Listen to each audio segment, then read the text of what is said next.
pravzaprav nisem nikoli razmišljala o tem, da bi imela neke čustvene odnose do tega.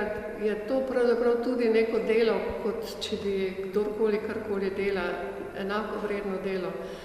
In tudi, ko sem bila v službi, nisem gledala, kako, da bi z občudovanjem gledala svoje poklicno delo, tisto v prosveti. Tudi zdaj seveda nimam niti najmanj tega odnosa vzgojenega ali pa pridobljenega. V glavnem gledam bolj kritično ali pa naveličano ali pa skoraj jih več ne vidim. Če jih je preveč doma, moram priznati, da mi je ljubše, če jih ni. Me bolj spodbuja k nadaljnjemu delu, če jih ne vidim.